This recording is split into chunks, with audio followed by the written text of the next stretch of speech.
An introduction to the use of the Model 1070 Fischione plasma cleaner for SEM applications.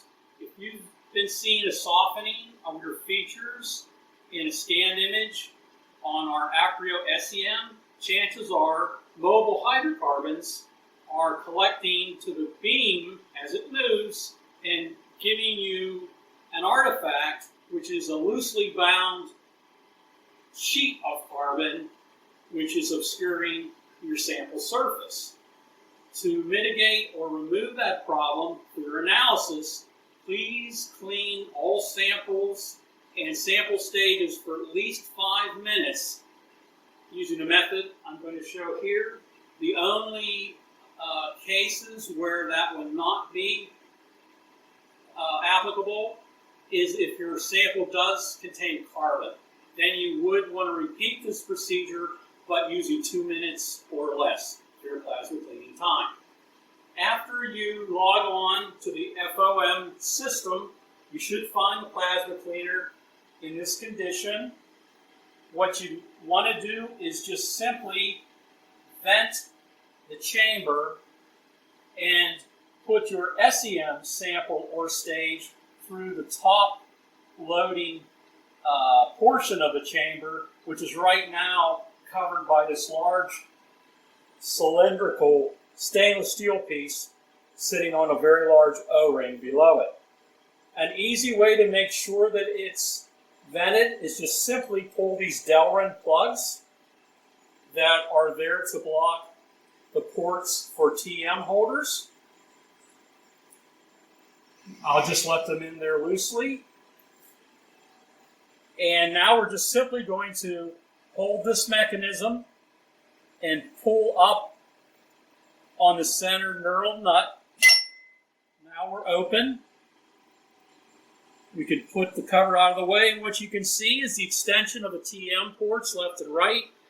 Straight down is a protective wire mesh over the turbo pump. And to the left, there's a little bit of a shelf where we can put any type of TM bulk sample, pin-type stub with sample, or stage or combination thereof. And I'm just going to show how one might, in general, insert that type of sample. We're going to leave these long forceps on top of the plasma cleaner from now on. This is a pre-tilt holder, pin type. So I'm just going to place it on that shelf, just anywhere. Now we're going to close the chamber, and there's a little trick here.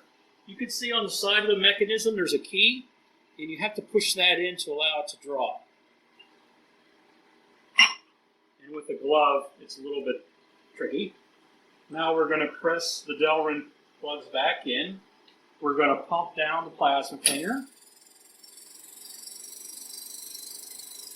And it says it's ready, but that's a misnomer. What we have to wait for is 10 to the minus 4 torr, at least in pressure, before we can activate.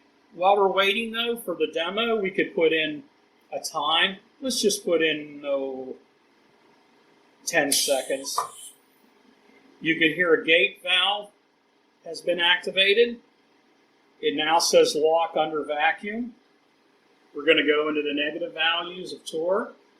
And it will eventually say high vacuum past 10 to the minus 4. But since with the plasma, that is the operating vacuum, you really don't have to wait the whole time until you actually see the words high vacuum appear, which is around 10 to the minus 5 or so. We did hit high vacuum this time, so we're good to go. All we have to do is hit the start button. You're going to hear the matching network activate, and you'll see the plasma ignite through the small window. It's a typical light purple color for argon oxygen. We're going to count down. 3, 2, 1. We're done. All we have to do now is vent the load lock.